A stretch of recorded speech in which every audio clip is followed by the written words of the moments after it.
Je m'appelle Alice Lantins, j'ai 38 ans, un boulot de rêve, une fille formidable, pas de mec, et pour tout vous dire, j'ai jamais été aussi heureuse de ma vie. She's got friends by the dozens. She keeps meeting new cousins. She don't need no guys. She's got more than money by. Lamborghini Gallardo de Spider. Ça, vous nommez où?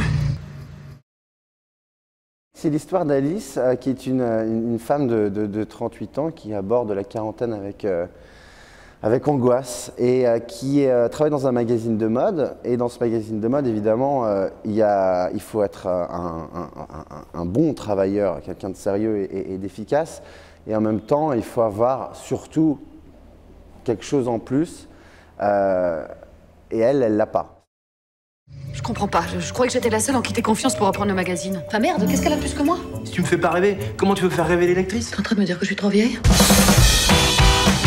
Elle est moche ta caisse, petite bite. Zoé, mais ça va pas? Vous m'avez laissé un message, vous allez retrouver ma clé USB, c'est ça? Le principe, c'est que je monte là-dessus. Vous me permettez? Oh la pute! C'est bon Twitter ça. Twitter direct.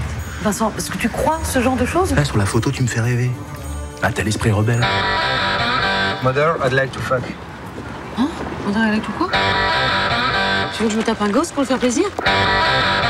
Tu vas faire croire que tu te le tapes. Nuance.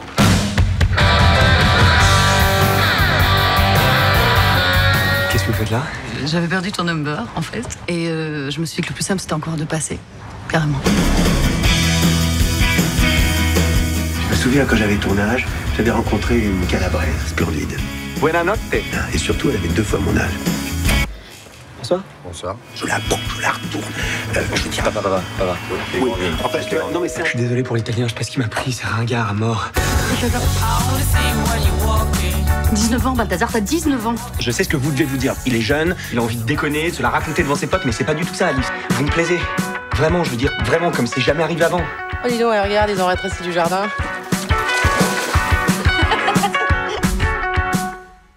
J'ai essayé de me sortir des endroits un peu très filés pour trouver d'autres endroits tout aussi cinégéniques, mais un peu moins vus, pour essayer d'être dans un Paris qu'on connaît un peu moins.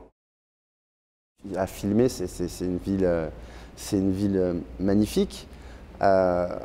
Nous, on a eu une contrainte qui est qu'on a tourné en cinémascope. C'est de lentilles qui demandent beaucoup de lumière, donc on doit beaucoup éclairer. Et comme le film, c'était pas un gros film, il fallait faire des choix très précis de cadrage pour pouvoir éclairer les rues, mais pas en entier, parce que si on éclairait les rues en entier, il aurait fallu 14 camions. Donc dans les repérages, quand je suis allé repérer les lieux pour tourner les séquences extérieures, alors à part celles qui sont de jour, où là, bon, il n'y a pas de problème de lumière, mais sur les nuits, j'ai dû essayer de trouver des petits bouts de rue, des lignes de fuite qui m'étaient très agréables à regarder. Par exemple, on allait tourner Boulevard des Lesserres, dans le 16e arrondissement. Elle travaille dans un magazine de mode, dans le 6e arrondissement. Elle est très parisienne. Lui, moins. Lui, il est étudiant en architecture. Donc il a fallu trouver un lieu. À un moment, il l'emmène dans le film dîner faire un pique-nique dans un lieu qui lui est cher, dans ce qu'il aime lui en tant qu'étudiant en architecture. Et donc il l'amène au Parti communiste, au siège du Parti communiste qui a été dessiné par feu Oscar Niemeyer, qui est un lieu absolument sublime. Il y a beaucoup de tournages là-bas, mais qui est un lieu complètement dingue, qui est en architecture, qui est pas peu parisien, mais qui sort vraiment des codes, parce que c'est un bâtiment des années 60. Lui l'amène là, elle est dans des quartiers plutôt bourgeois. Il y a le Paris qu'elle ne voit pas, elle ne voit plus, parce qu'elle habite à Paris depuis trop longtemps, et quand on est parisien, au bout d'un moment, on a l'impression que bon, bah voilà, on est là, mais bon, c'est vrai qu'on sort 2 secondes de notre condition de Parisien et qu'on regarde la ville, on se dit ah ouais. Chaque fois qu'ils sont ensemble et qui commencent à tomber amoureux, eh bien, elle regardait peut-être la ville d'une manière un peu différente. Et donc c'est pour ça que j'ai essayé de trouver des lieux, même moi étant parisien depuis 20 ans maintenant, des lieux que j'avais pas vus. Et repérage, c'est fou le nombre d'endroits qu'on découvre.